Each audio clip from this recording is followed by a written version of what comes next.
Wow, this week is going to be crazy. We've got literally an eclipse at the end of the week. So get ready. The roller coaster is about to begin. Hello, ladies and gentlemen, astrology explorers. Welcome back to Bella Star Astrology. I am your host, Stella, here to help you navigate the week through the stars and all the transits that are happening. Now, this week, it is a big deal. We've got an eclipse at the end of the week, which we're going to get to. But let's begin with this week's April 25th through May 1st reading and really go into April 25th, where, we're going to start off the week with the moon in Pisces, and it'll be sextile the sun in Taurus. This is a really touchy-feely, deeply emotional, but not that like fuzzy emotional, more like that strong, like I gotta get it together. Like wipe your tears, stand up straight, figure it out type of emotion, right? So we start off the week with a little bit of tough love. Now that the sun is in Taurus, it's just a little bit more of that earthy feeling wherever we're going, right? It's highlighting our ability to really focus and get ourselves focused. And so even though the moon is in very emotional, watery Pisces, it's sort of that emotional need to get it together from those dark or even, undesirable emotions that you might have. So, really look at this day as an opportunity to sing the trauma that you've been going through and maybe look at it from a different perspective. Like, how can I move through this? How can I move on? Or better yet, how can I find help? Tourists are not, famous for help, but hopefully some of you will reach out as the moon is in Pisces to find someone who can help you move through the difficult situations that you're going through. Then we have April 26th, where Mercury in Taurus will be sextile Jupiter in Pisces.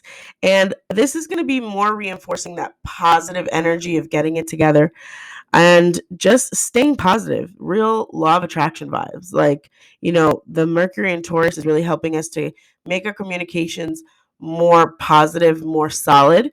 And then Jupiter in Pisces is just, a ball of positivity. It's like, it's time. You can do this, get it together, make a plan for the future, and stop looking back at all of the, BS that you've been putting into your mind that's like, I can't do this. I don't know if I can. No. Mercury in Taurus helps you build a plan. So take advantage of that. And then, of course, Jupiter in Pisces helps you expand on that plan, helps you expand on all the things that are in your imagination and not necessarily in reality. So take advantage of these placements. This is a great day if you're sitting down and thinking of maybe that new moon list they're going to go after. But speaking of, we're moving on to April 27th, and that's when Venus is in Pisces, conjunct Neptune in Pisces. This is like, if you wanted a romantic day to go on a date, to go, take a trip somewhere local or, abroad, with your significant other. This is an SO personal day.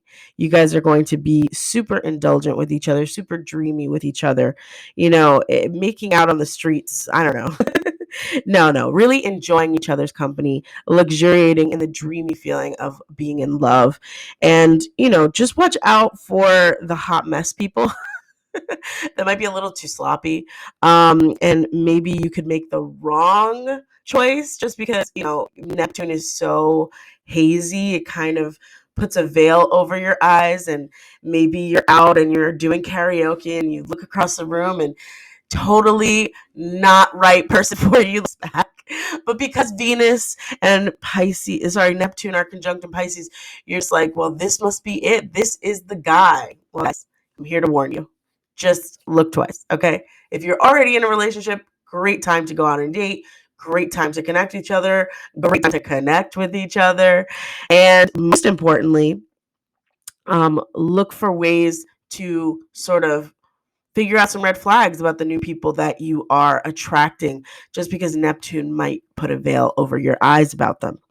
Then we have April 28th, and Mercury, again in Taurus, is going to be trine Pluto in Capricorn. Pluto's all about power and control, but it's also about transforming yourself.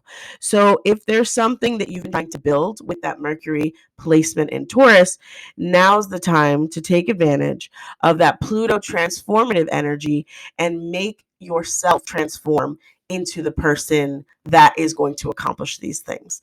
Okay, whether you buy yourself a journal and you finally write it all down, or you go out and you talk to the right people who are going to give you the right advice to move forward, this is a good day to talk about your well-laid plans. And Pluto is here to support you in that transformation. Do not let it go. Do not put it down. Look around yourself. Who can help you build on that power of the dream that you're building? I mean, this whole week is about, believing in yourself, but this is especially a great sign, or rather transit, for you to look around and say, how can I make this happen? Who's going to help me make it happen? And most importantly, how can I become the person that makes this happen? Write that down. That's a great journal prompt. How can I become the person on the 28th while Mercury is in Taurus and it's trine Pluto? Ask yourself and write it down in a journal. How can I become the person who's going to make this happen? Right? How can I become the person that's going to make this YouTube channel a success, or make this business that I have in mind a success, or find this new job that I've been trying to get for months and months and months at this dollar amount? I don't know what your dream, income is, but look at your current circumstances and say, how can I be the person who changes everything? Right? And you're breaking generational trauma as well, and generational curses, because guess what? You're going to accomplish something great. And that's what this placement is all about. Now, we move on to April 29th, and Mercury finally enters Gemini. So we just finished all that dreaming. Mercury enters Gemini. This is its own sign. So if you're ready for fast talking, if you're ready for no regrets, if you're ready for BSing everyone and believing in yourself, this is the moment, guys.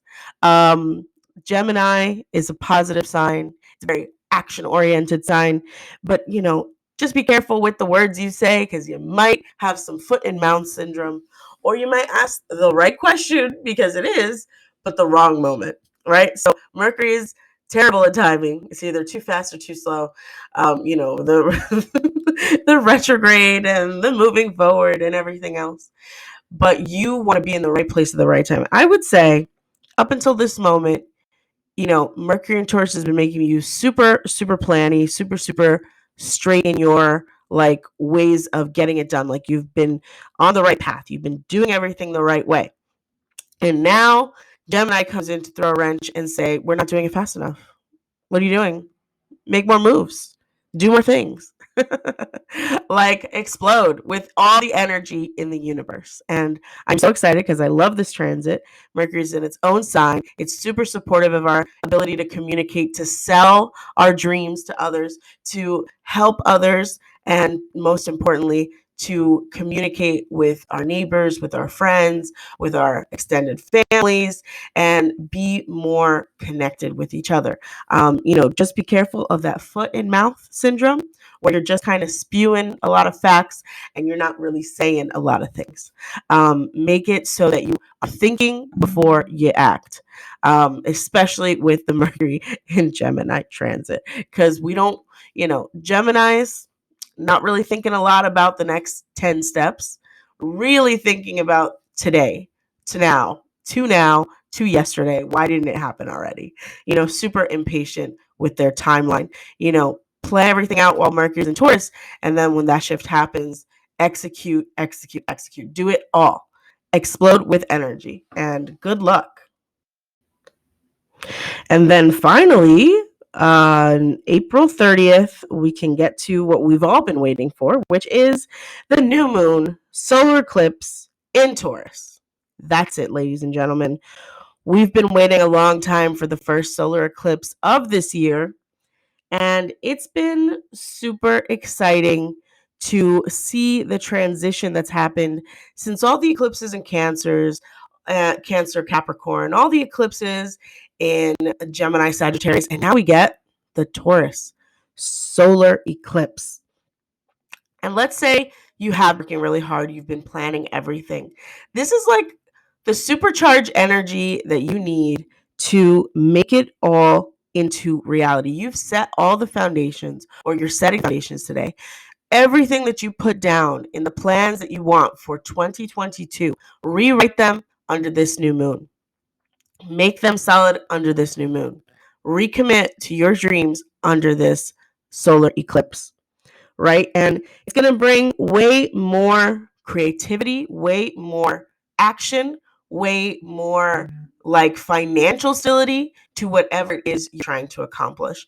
You know, being ruled by Venus makes this eclipse super special, makes it so that the sign of Taurus and all its element, the luxury we want, the dreams we want, the, you know, music and energy that's supposed to help us this year.